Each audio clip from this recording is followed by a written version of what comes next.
dia vai chegar, estou me preparando porque antevi num livro que lhe empresto e você não aceita a verdade ali. Existe tanta gente por aí, as tantas sem se definir. A hora da balança, o peso não alcança o que deve atingir. Ei, homem de Deus, acorde, é tempo ainda, eis que teu tempo ainda faz uma oração.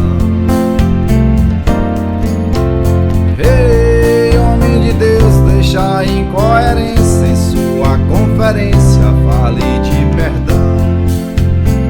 Quem você não conhece é quem vai conferir se você passa ou não. Esqueça o seu padrinho, pois lá não tem carta de apresentação. O que vai influir é o bem que você fez ou deixou de fazer. Existe em cada instante um livro importante e você não quer ler. Ei, homem de Deus, acorde, é tempo ainda, eis que teu tempo ainda faz uma oração. Ei, homem de Deus, deixa a incoerência em sua conferência, fale de perdão. Quem sabe se o juiz não foi alvo de risos quando aqui passou, sofrendo a indiferença, pagando tributos da classe ou da cor. Quem sabe se você não vai se ver chorando, a mais tirando a dor, e implora baixinho aquela mesma ajuda que você negou. A vida é uma escola onde viver é o livro e o tempo é o professor, aonde alguns são sábios, porém até hoje ninguém se formou. A única certeza é que o dia do certo já está pra vir. Prepare sua alma, pois na hora certa você vai ouvir o som do instrumento que não se afina ao diapasão, virá anunciando sem segundo aviso a hora da razão. Estou me preparando, estou lhe aconselhando porque quero ir. Você se nega a ler, erroneamente crê que a vida é só aqui. Ei, homem de Deus, acorde, é tempo ainda, eis que teu tempo finda, faz uma oração. Ei, homem de Deus, deixa a incoerência em sua conferência, fale de perdão. Ei, homem de Deus, acorde, é tempo ainda, eis que teu tempo finda, faz uma oração. Ei, homem de Deus, deixa a incoerência em sua conferência, fale de perdão.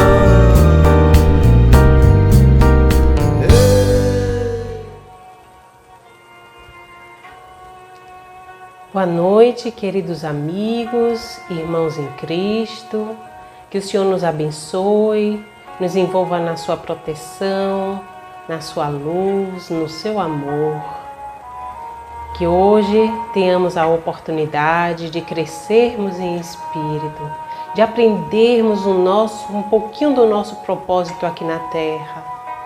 Deixemos as mazelas, as nossas preocupações de lado um pouquinho, para que nesse momento façamos a conexão com o alto, peçamos a espiritualidade maior para estar conosco, nos intuindo, orientando nossas mentes, para que o assunto chegue aos nossos corações. Hoje nós vamos falar sobre viver o Evangelho em família. Isso é muito importante para todos nós. Então façamos amorosamente, essa conexão, agradecendo a Deus por todas as bênçãos recebidas aqui na Terra, a bênção da família, a bênção do lar, a bênção da vida em abundância, a bênção do nosso aprendizado, em cima das nossas dificuldades e dores, mas principalmente a bênção de estarmos caminhando na direção do nosso Criador, para estarmos próximos cada vez mais a Deus. Que o nosso querido Jesus, que é o nosso caminho, a verdade e a vida, o nosso guia e modelo, a quem nós queremos sempre ter como exemplo de vida, através de seus ensinos possamos nos melhorar, nos iluminar e assim estejamos um dia reunidos, todos no reino de Deus, na verdadeira felicidade, que é estarmos com o nosso Pai, em espírito e em essência. Que assim seja. Amém. Pois é, meus irmãos, queridos amigos da casa de Tio Ormindo, estou muito feliz de novamente poder estar falando para vocês e para todos aqueles que agora neste momento estão conectados conosco, estão podendo aproveitar um pouquinho dessa oportunidade, dessas reflexões. O tema que vamos tratar hoje é Vivendo o Evangelho em Família. É um grande desafio para cada um de nós. Primeiro, viver o Evangelho. Vivermos o Evangelho individualmente. Se todos nós já estivéssemos a essa altura, vivendo as lições do Cristo, já nos anunciada há mais de 2000 anos, não teríamos dificuldade em viver este Evangelho em comunidade. Mas a reencarnação é uma proposta que o querido Criador nos dá para que estejamos aqui agrupados e assim consigamos aprender uns com os outros nas dificuldades e nas vitórias. Então hoje nós vivemos num grupo pequeno, que é a família, que nos prepara diante dos desafios da sociedade. Se eu consigo conviver bem em família, estar bem com os meus familiares, saber lidar com as diferenças que cada um apresenta, lembremos que todos nós somos espíritos. Então nunca estamos sozinhos. Eu estou falando aqui com vocês e tenho a certeza, vocês não estão vendo, mas eu tenho os espíritos afins, os meus queridos amigos espirituais, que provavelmente estão aqui me inspirando, me intuindo.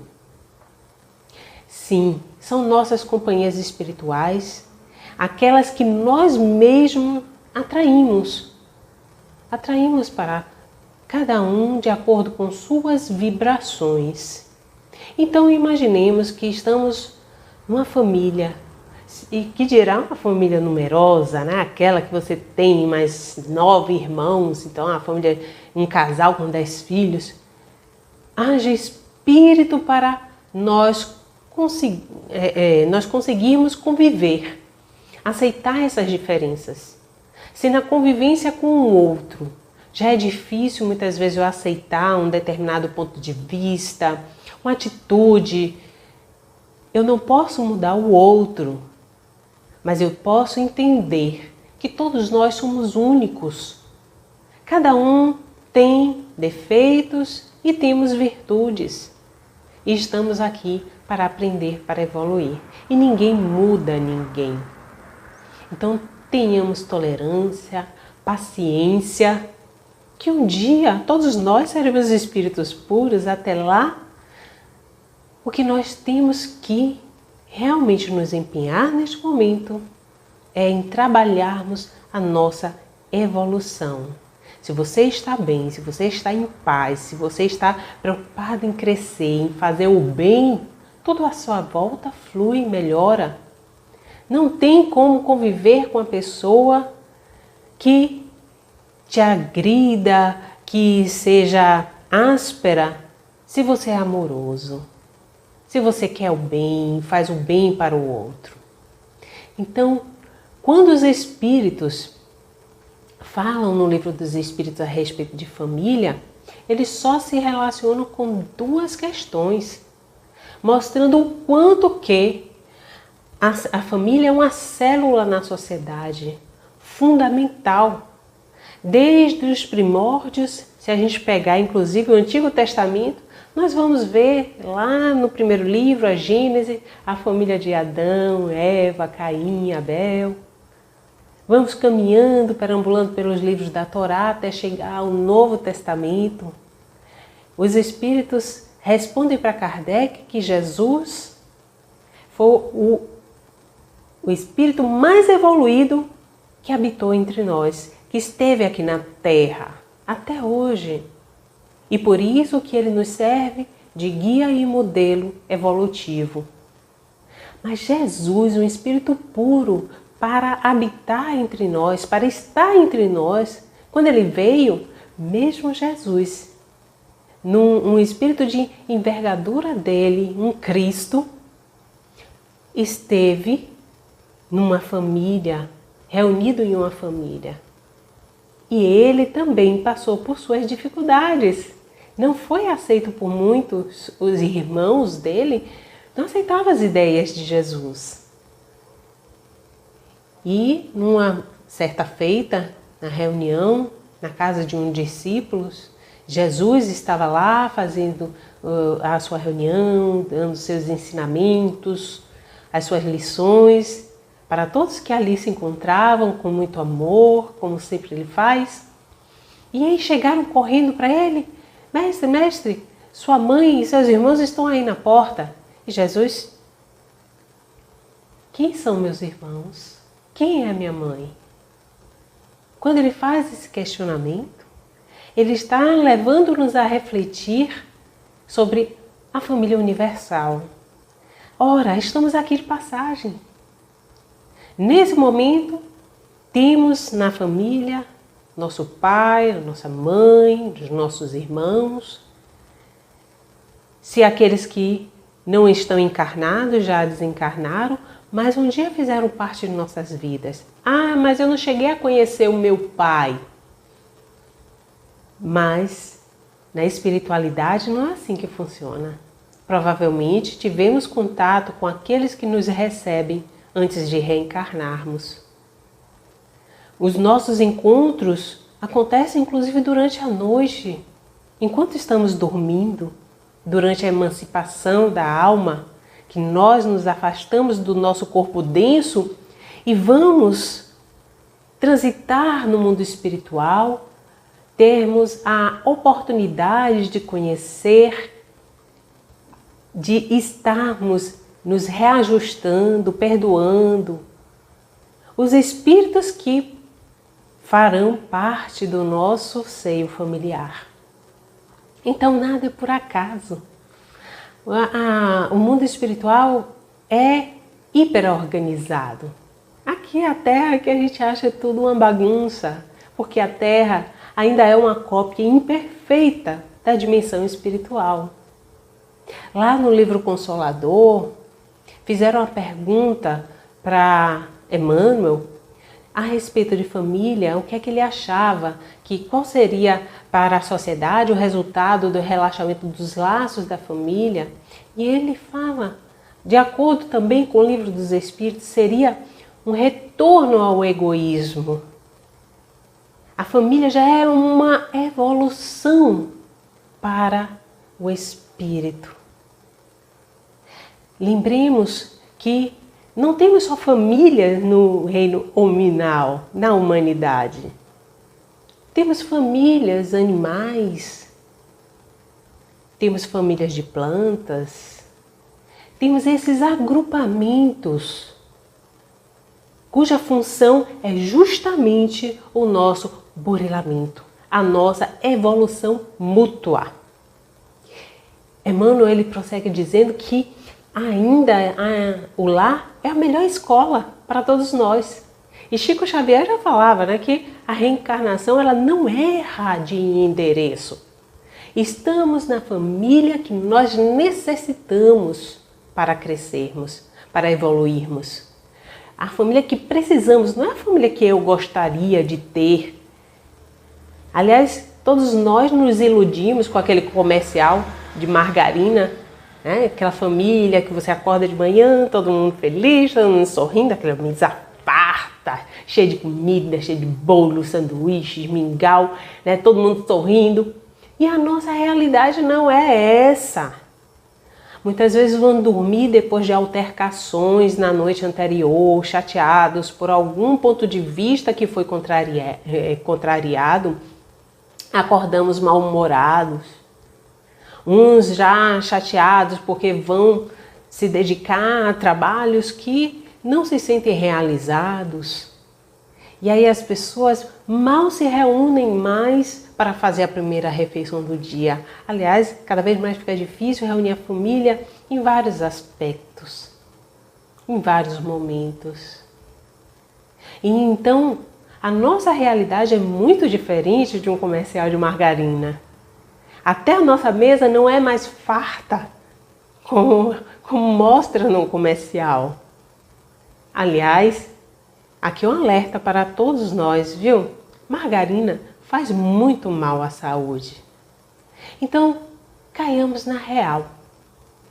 A família que eu tenho é a família que eu preciso para alavancar a minha aproximação com Deus. Olha para isso. Então, a partir de hoje, ao invés de você olhar com antipatia para aquele familiar difícil, aquele familiar que te irrita, que te tira do sério, aquele familiar que não parece não te respeitar, não ter consideração nenhuma contigo, você começa a olhá-lo como instrumento de burilamento espiritual. Sim. Quando os espíritos perguntaram a Jesus, quando Kardec perguntou aos espíritos qual o sentido da caridade como entendia Jesus, os espíritos falaram: benevolência para com todos, indulgências com as imperfeições alheias e perdão das ofensas. Então, quando a gente olha para aquele espírito que realmente antipatizamos, e diga-se antipatias, as antipatias são espirituais, quando a gente tem essa animosidade para com o próximo, às vezes a raiz está lá no passado. É mais uma oportunidade de trabalharmos isso individualmente, dentro da gente, nos questionando por que isso me incomoda tanto. A diversidade é enorme aí fora. Às vezes eu não conheço uma pessoa pessoalmente, mas passa uma determinada situação na televisão sobre ela e eu viro assim: ai, que horror. Às vezes eu antipatizo por inveja. Gostaria de estar no lugar dela. Então, aquilo que muitas vezes nos incomoda no outro é algo que temos que trabalhar em nós.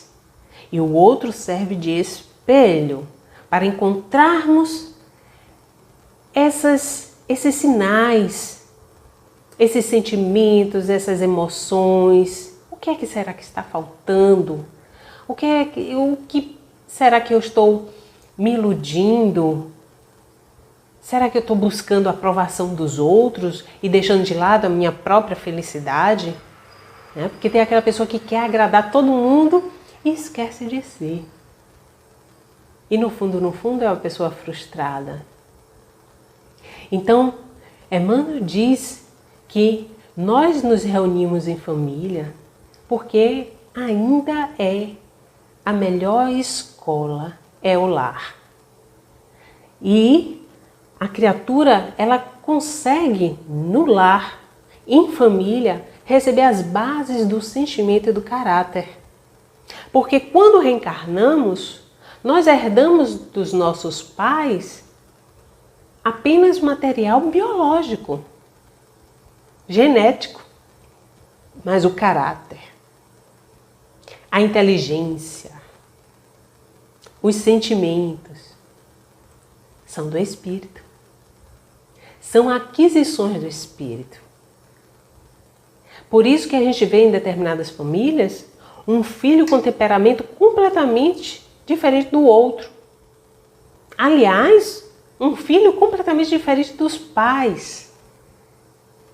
Encontramos filhos aí praticamente mais responsáveis do que os pais, intelectualizados, enquanto que os pais são pessoas completamente sem cultura. Aí, claro que a gente, nesse momento de transição planetária, que estamos galgando um patamar maior de evolução do orbe terrestre, nos iludimos pensando que as crianças que estão, meus filhos que nasceram, são crianças cristais, né? Crianças, são os anjos, são espíritos mais evoluídos. Não, não é assim. Claro que os espíritos que estão vindo são espíritos melhores para alavancar o nosso progresso. Mas a gente não pode se iludir dizendo apenas que aquelas crianças são especiais. Na verdade, nós é que temos que acelerar o progresso de cada um. O nosso progresso íntimo. Então, quando chega uma criança dando lição de moral para um adulto, para os pais, é um grande alerta. Não é a criança que está altamente evoluída. Será que não são os pais que estão atrasados, estagnados na evolução?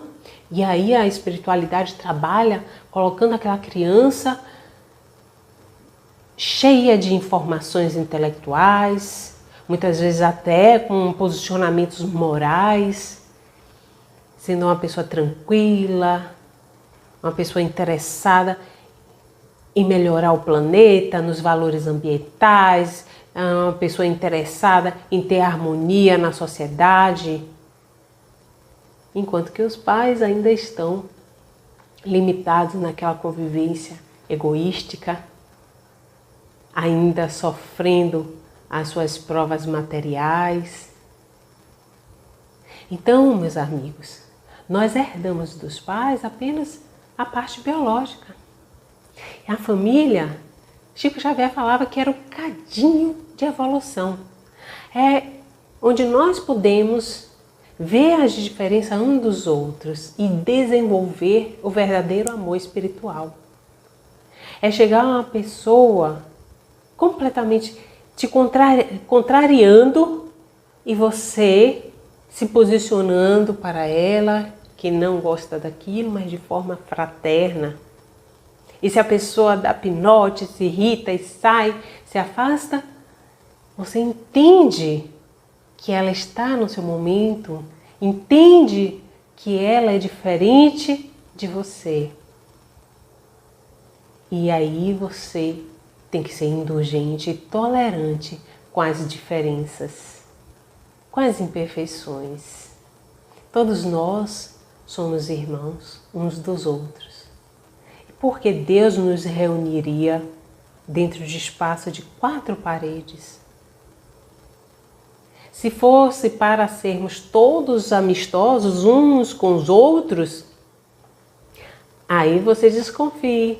Você vai perceber que essa amorosidade, esse amparo, esse apoio, esse carinho, não é à toa. Também provavelmente nós já vivemos em outras encarnações e desenvolvemos esses laços de respeito, de afeto, de amizade e aí de admiração. Então, na família a gente vai ter tanto espíritos simpáticos, que são espíritos que já temos uma certa afeição desde o mundo espiritual, porque temos uma história do pretérito em outras encarnações com esses espíritos, como vamos ter aqueles espíritos que Kardec chamava de antipáticos, ou seja, aqueles que vêm contrapor-se aos nossos gostos, às nossas afinidades. Então, aquele que vai ser de difícil convivência.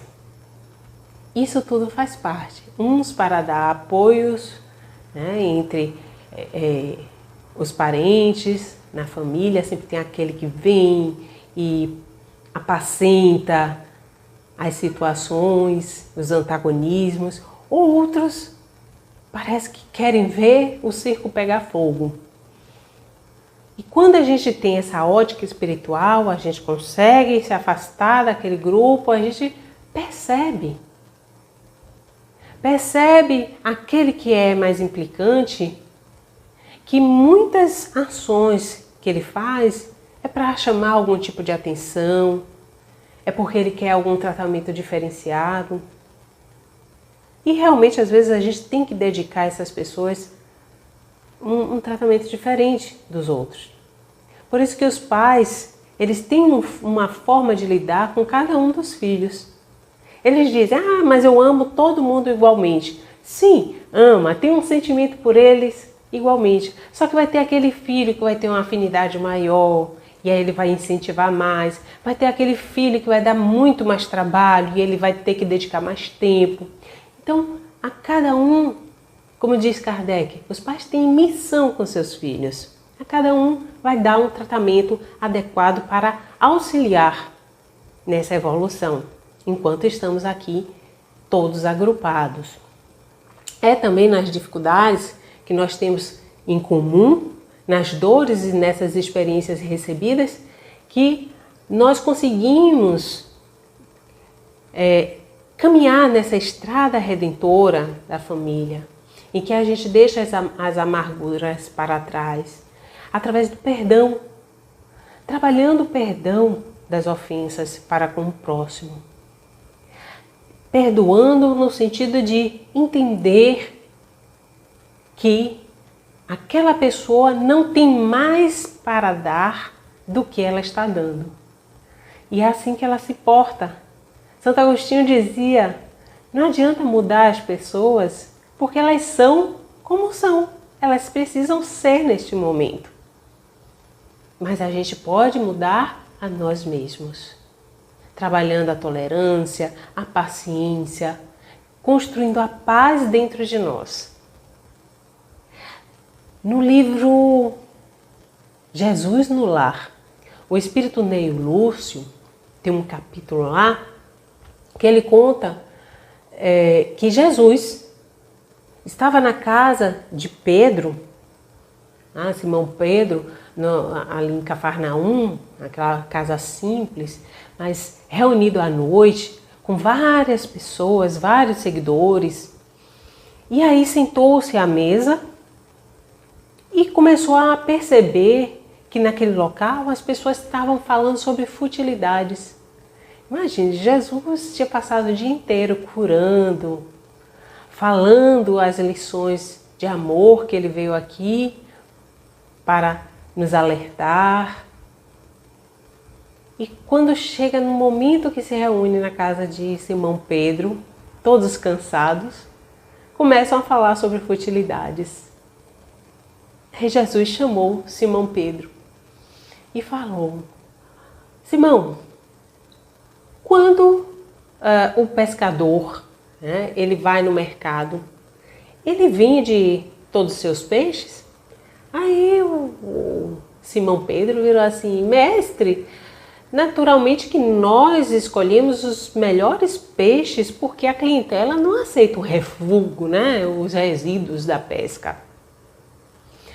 Aí Jesus, e o oleiro, João? E o oleiro, Simão Pedro? Simão, o oleiro, quando ele trabalha com barro, qual o objetivo dele em relação ao barro? Aí Simão modelar o barro, dando-lhe uma forma que deseja, que vai ser útil e ele possa comercializar. Aí Jesus, sim, e o carpinteiro, Simão? Aí o carpinteiro, O que é que ele faz para alcançar o que pretende no seu trabalho? Aí Simão Pedro, bem, ele vai transformar a madeira, usando ferramentas, serrote, martelo, de modo que ele vai aperfeiçoar aquela madeira bruta em um utensílio útil, numa peça útil. E aí Jesus falou: assim também, Simão, é o lar diante do mundo. O berço doméstico é a primeira escola e o primeiro templo da alma. A casa do homem é a legítima exportadora de caráteres para a vida comum.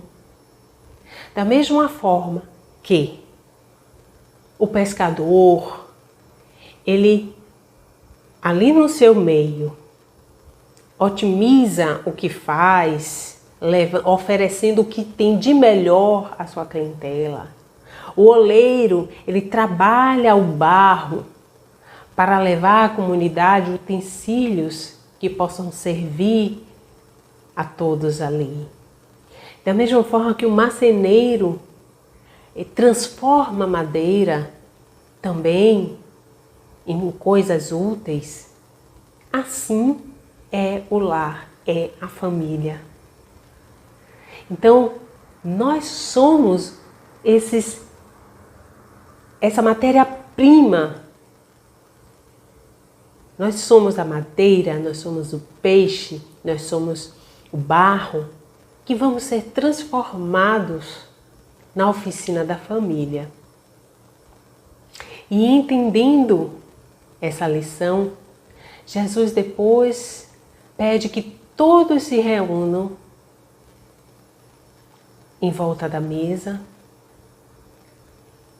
mostrando para todos que a nossa transformação, a implantação da paz começa primeiro dentro do lar, entre aqueles que estão ao nosso redor. Por isso que os fariseus confundiam muito o mandamento maior na Torá,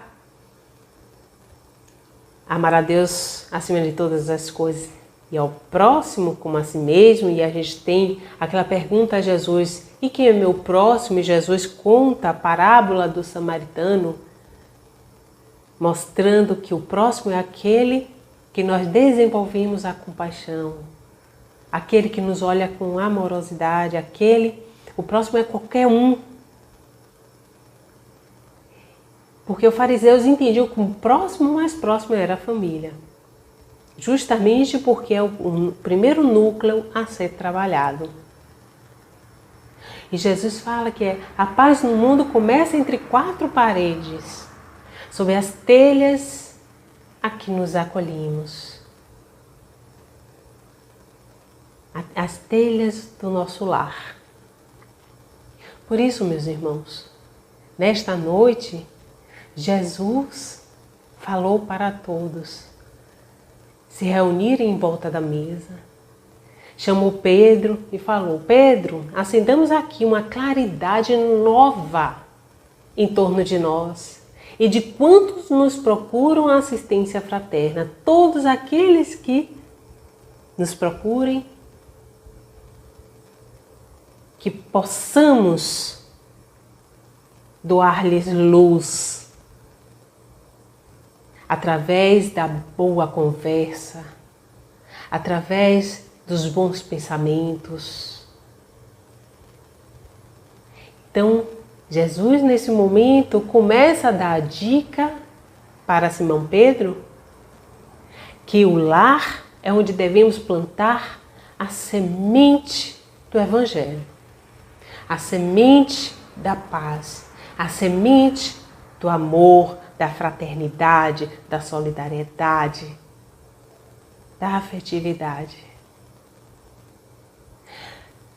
E Simão, entendendo a lição, disse: então, seja feita, mestre, como você deseja, vamos reunir todos aqui em volta da mesa.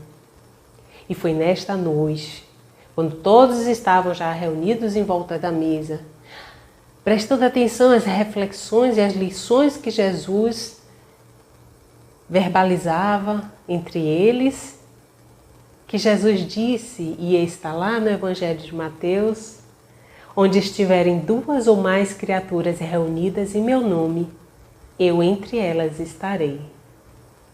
E aí vem o homem e deturpa essa frase de Jesus, achando que se eu tiver que orar, eu tenho que me reunir com outra pessoa, ou então eu tenho que ir para um templo me reunir com outras pessoas. Não, a oração é a nossa conexão com Deus, a nossa conexão com o alto, com as altas esferas espirituais. Podemos falar com Jesus, com o nosso anjo da guarda, podemos falar com os espíritos mais elevados, que muitos ainda, por causa de outras doutrinas, dizem santos. É a nossa conexão com o alto. O que Jesus estava falando nesse momento era a oportunidade de, naquele lar, reunir as pessoas e falar sobre o Evangelho, falar sobre o amor. As lições que já vinham sendo divulgadas por todos os profetas, que estavam nos livros da Torá, na época de Jesus. Hoje, nós vamos fazer essas reuniões e explorar as lições de Jesus. Porque o Novo Testamento, que é onde estão registradas as lições de Jesus, a vida do Mestre, contada pelos evangelistas. Depois, mais tarde, Lucas fala sobre o Ato dos Apóstolos, que aí a gente já tem também as cartas de Paulo, do apóstolo Paulo. A gente consegue, Jesus sempre trazia nos seus ensinamentos uma referência à Torá, ao Antigo Testamento. Então, Kardec, sabiamente, escreve o Evangelho segundo o Espiritismo, em 1864, explorando algumas passagens, alguns ensinamentos de Jesus, com auxílio dos Espíritos, elucidando cada uma delas e juntando esse ensinamento de Jesus, que Neio Lúcio lindamente conta no livro Jesus no Lar, que nós devemos nos reunir em casa, plantar a semente do Evangelho em casa. Com a publicação do Evangelho segundo o Espiritismo, nós temos essas ferramentas que Jesus falou para a implantação do Evangelho no lar. Porque quando nós realizamos o culto do Evangelho no lar, nós temos a oportunidade de reunir aqueles espíritos que têm suas antipatias, suas diferenças, pelo menos uma vez por semana, para estarmos num momento de harmonia. Mesmo aqueles que não acreditam, que estão impacientes, mas respeitam e estão ali naquele momento, ou aqueles que às vezes ficam um pouco afastados, mas vendo que toda semana, naquele mesmo dia, mesmo horário, as pessoas estão se reunindo, começam em algum momento a querer fazer parte. E aí, quando o orgulho cede, dá a oportunidade de reunir todos. Então, meus amigos, já vi grandes transformações ocorrerem nas famílias por causa do Evangelho no lar. É muito difícil ainda para cada um de nós, como eu disse no início, vivenciarmos todas as lições que o Mestre nos trouxe. Aliás, no Evangelho de João, no último versículo, João fala isso. Jesus fez tantas coisas, tantas curas, tantas desobsessões, deixou tantos ensinamentos, que ele falou que se todos fossem registrados em livros, não caberiam aqui na Terra. Olha que coisa linda, né?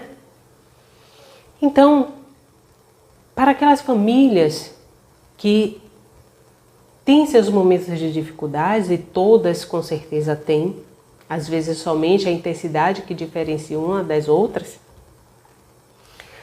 comecemos com a implantação do Evangelho no lar.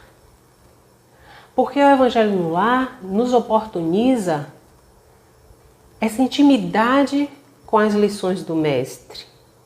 Nos oportuniza entender o que é a caridade, o que é a compaixão, porque devemos honrar pai e mãe, porque que nós devemos amar a Deus acima de todas as coisas, porque não podemos servir a dois senhores ao mesmo tempo, ou servimos a Deus ou servimos a Mamon, que representa a matéria.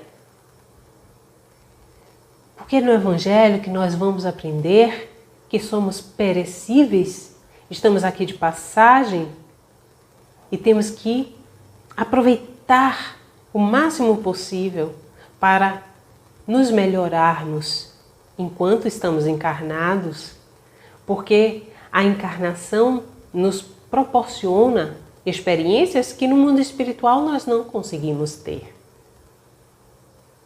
E quando chega no mundo espiritual, muita coisa vai perder sentido. Eu não vou ter mais as minhas sensações em relação à sexualidade, porque no mundo espiritual a gente não precisa procriar. A sexualidade ainda é uma ferramenta biológica para a procriação que nós associamos muito ao prazer. Mas no mundo espiritual existem prazeres muito maiores do que o sexo. No mundo espiritual eu não preciso me preocupar com a moda, eu não preciso me preocupar em ter bens para passar para o meu herdeiro, para demonstrar um status. Não, todas as máscaras são simplesmente retiradas de nós. E nós percebemos que perdemos muito tempo com as coisas do mundo material. Então essas lições a gente vai tomando intimidade a partir do momento que a gente se promove sentar-se à mesa com os nossos amigos, nossos parentes, nossos familiares, aqueles que integram o lar, e começarmos a aprender a ter uma certa aproximação, intimidade com essas lições, porque vão ficando gravadas no nosso inconsciente. E ao tempo que nós vamos vivendo, em algum momento a gente vai se modificando. Aquela lição, ela vem na nossa mente e nós, no momento que poderíamos estar impacientes com o outro, a gente lembra que devemos ser mais tolerantes. Ora, eu também sou imperfeito. Afinal de contas, ele que é a pessoa insuportável ou eu que não consigo suportá-lo e muitas vezes sou insuportável para outras pessoas? Então ficam esses questionamentos e nós começamos a trabalhar o autoconhecimento.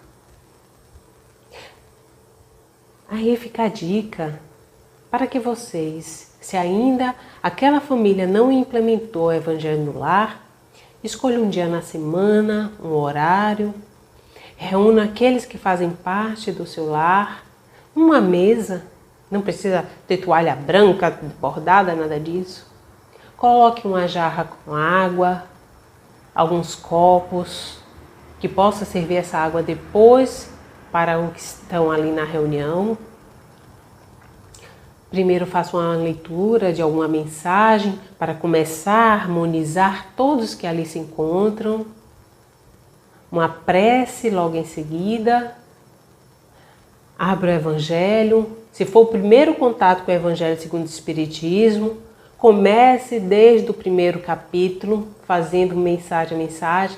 Leia um trecho que não seja muito demorado, porque o Evangelho no lar é uma reflexão de 20, 30 minutos no máximo.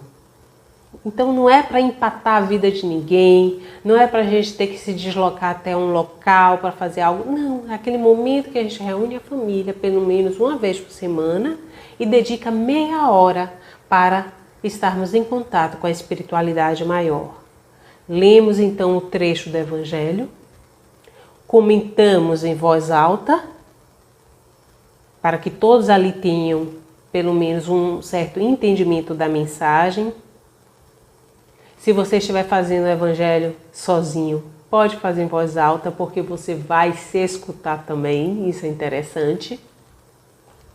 Depois que a gente faz essa pequena análise do trecho que nós lemos, aí fazemos uma prece e acabou o Evangelho. São apenas 30 minutos por semana.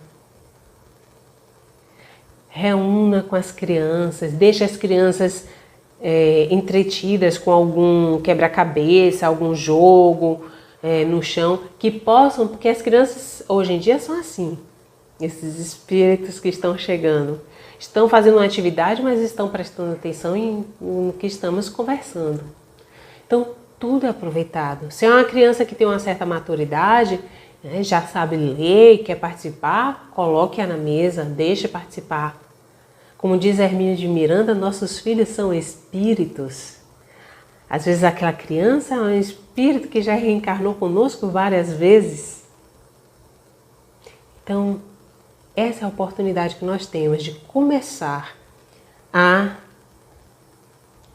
nossa sementeira para a construção da paz, para melhorarmos os nossos relacionamentos espirituais, para desenvolvermos as simpatias uns com os outros e para vivermos em harmonia. Então, vivamos o Evangelho e para isso conheçamos cada lição que Jesus traz para todos nós. Muita paz, muita luz. Um beijo grande para todos vocês e sigamos em frente, confiantes por dias melhores.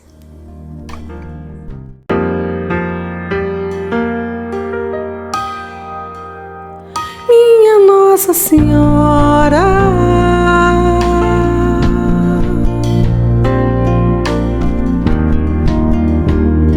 me dá um colo. Faz tempo que a gente não conversa. Eu vivo nesse mundo tanta pressa, mas eu não esqueci do teu amor, nem da tua companhia e da fé que me acompanha noite e dia e me faz levantar. Minha Nossa Senhora,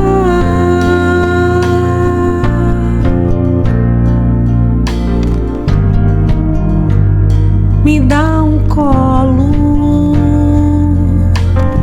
Tem dias que eu não tenho quase força, que a vida pesa tanto e me sufoca. Preciso do teu amor, quero a tua companhia.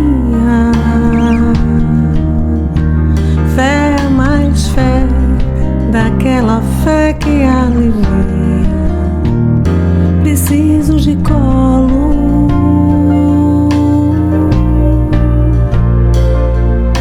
Me dá um colo.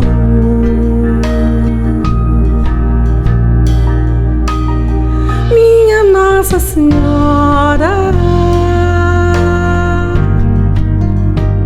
faz tempo que a gente não conversa. Eu vivo nesse mundo tanta pressa. Preciso do teu amor.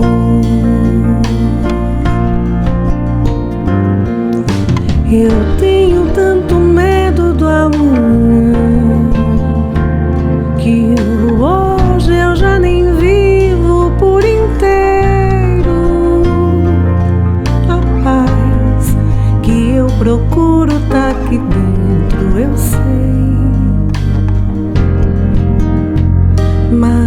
dá um colo. A paz que eu procuro tá aqui dentro, eu sei. Mas dá um colo.